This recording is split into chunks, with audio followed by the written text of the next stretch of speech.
As Saotome Sensei explains, when Nage begins a technique, there's a feedback process, an echo that we can catch and direct. For images of catching resisting energy, Saotome Sensei looks to nature. When rain hits a leaf, it flexes and responds. When a streamer catches the wind, it moves.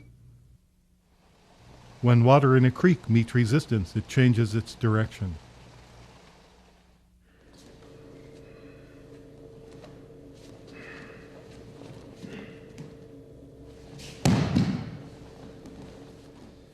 According to Saotome Sensei, what makes Aikido unique among martial arts is that it teaches us to adapt to resistance in this harmonious way. Even in Oyo Henka practice, which assumes resistance, Nage adjusts energy and direction to circumstances, tending toward a peaceful resolution.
Because Oyo Henka practice is freer than Kaeshiwaza training, and because it involves resistance, it may seem that it is competitive sparring, but it isn't.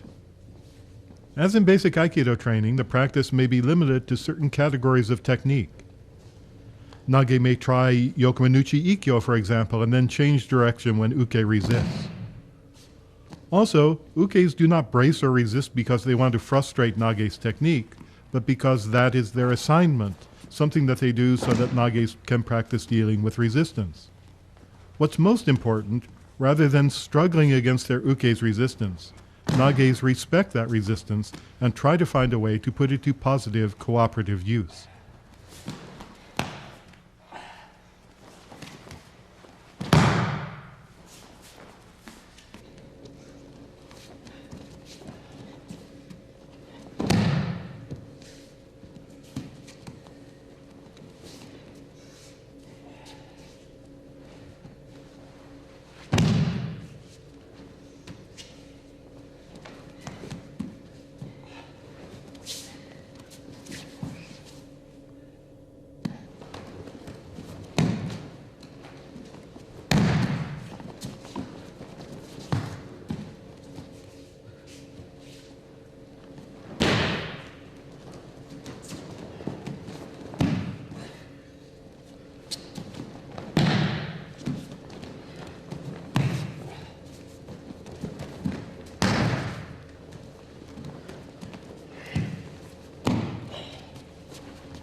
In Saotome Sensei's demonstrations, he exaggerates the moment of resistance to show clearly what is happening. The aim in Oyo Henka practice, however, is to respond to a partner's resistance instantaneously. To do this, we must remain calm. If we are upset or angry, it will be difficult, if not impossible, to be aware of what is happening. Rough water cannot catch an image, notes Saotome Sensei, but calm water reflects like a mirror. Also, we cannot catch our partner's feedback if we think of ourselves as competing. When dealing with wrist grabs, as Saotome Sensei is here, we should view the grabbed wrist as a point of communication, not as a point of conflict. Since catching a partner's feedback involves calmness, detachment, and self-trust, the practice of Oyo-henka becomes an education of self. O-sensei's philosophy works its way not just into our heads, but into our hands.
Sometimes when our partners grab us, we find that we cannot move, and it seems that our partners have deprived us of our freedom. But there generally are ways that we can move freely. If we can't find those ways, it is because we fight against our partner's resistance, limiting our own freedom.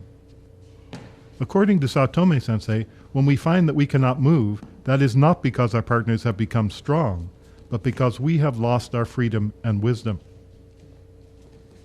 If we can limit our own freedom, we must, to some extent, hold the keys to our own liberation.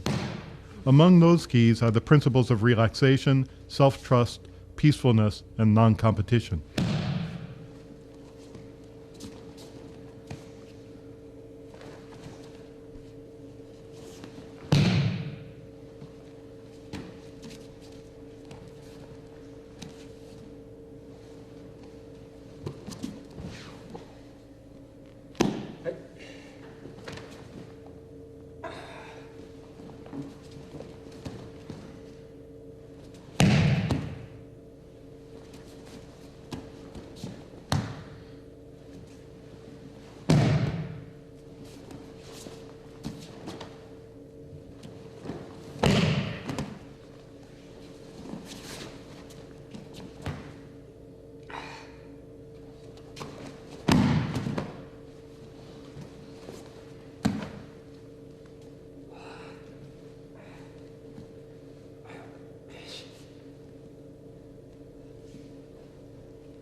In Aikido training, the aim is not to defeat an opponent, but to resolve conflict peacefully. If we're to achieve this aim, we must do more than simply subscribe to Aikido's philosophy of non-competition. We must train ourselves so that this philosophy manifests itself in our spontaneous movement. Such training involves what O-sensei called agatsu, victory over self. Who's right? Who's faster? Who is stronger? Sometimes through competition we can discover answers to these questions, establishing clear winners and losers. But what value is victory in such competitions if our aim is to improve ourselves or to make the world a better place?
Aikido practice for beginners often focuses on defenses against simple wrist grabs.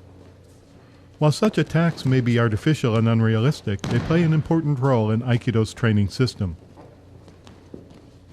Eventually, of course, students move to more sophisticated simulations of combat, such as the Takimusu practice that Saotome sensei demonstrates here. In this practice, Saotome sensei initiates the interaction with a striking motion.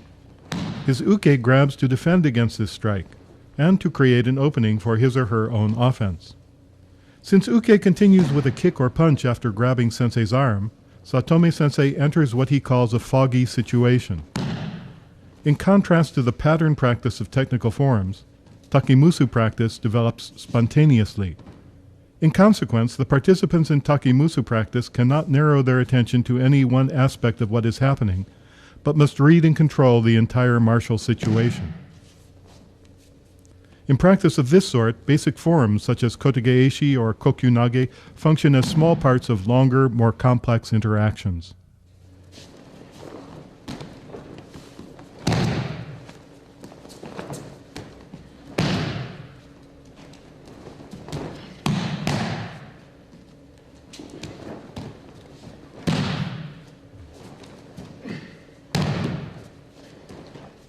Here, Saotome Sensei initiates the interaction by trying to grab his Uke's shoulders. Uke defends by grabbing both of Sensei's wrists, and he then tries to kick.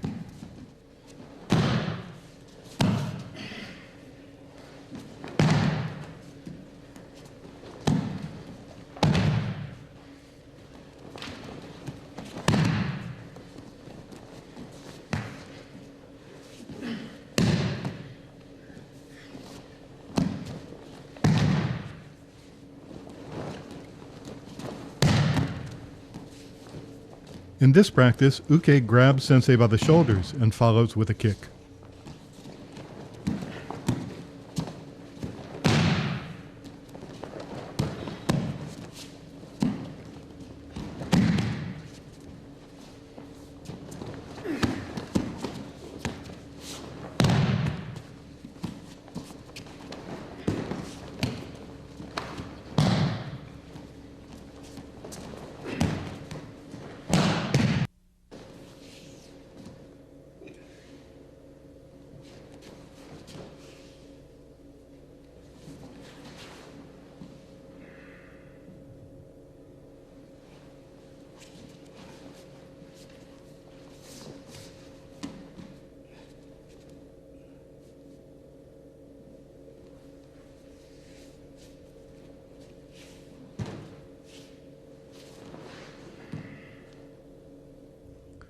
Often, in daily practice, Aikido students train in Kaeshiwaza, basic technical forms.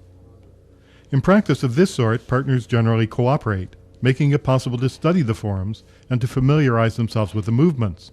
But sometimes, of course, people resist. As Saotome Sensei notes, the resistance may originate instinctively on a biological level. As the technique develops, Uke may feel what is happening and unintentionally stiffen or push back into Nage. If Nage tries to force his or her way through such resistance, there can be no peaceful, harmonious resolution. What began as practice of martial art will end in a clinch, a struggle, or a contest of strength. Then what should Nages do when they feel resistant? From the outset, students of Aikido are taught to use their Uke's attacking energy to pin or throw. Then why not use their resisting energy in the same way? Doing this may require abandoning the techniques that they began and moving in new directions, but it will preserve the harmonious relation between partners.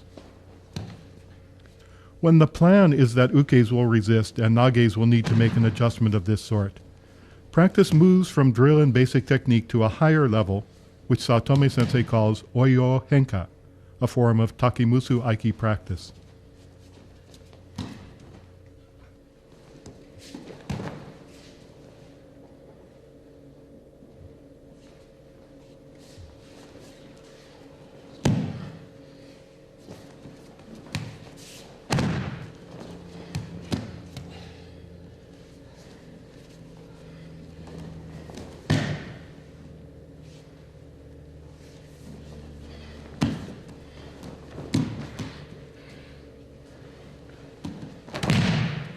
In these demonstrations, Saotome Sensei exaggerates the moment of resistance, magnifying the process of adaptation. But even when the practice moves to more spontaneous adaptation, the resistance is planned. Both partners know that as Nage attempts to complete a technique, Uke will try to thwart it. In what Saotome Sensei calls Kumite Keiko, Uke attempts to thwart Nage's technique through reversal. In the practice demonstrated here, Oyo Henka, The resistance is aggressive. Uke pushes back or braces, resisting Nage's movement.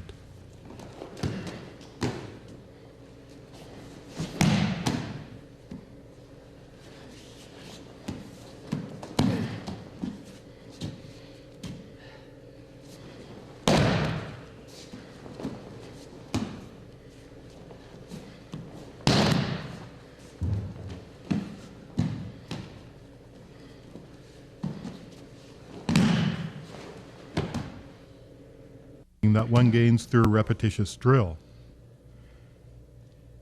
Another form of training, keiko, involves studying the history, structure, and function of the various techniques. Oyo henka practice is neither tanren nor keiko but shugyo. Going beyond mere exercise or technical study, shugyo aims at personal transformation. In particular, in Oyo henko shugyo, we train ourselves to remain calm and relaxed, to trust our own responses, to remain peaceful and cooperative even when we meet resistance. This is what makes the practice difficult and frustrating, but it is also the source of its distinctive value.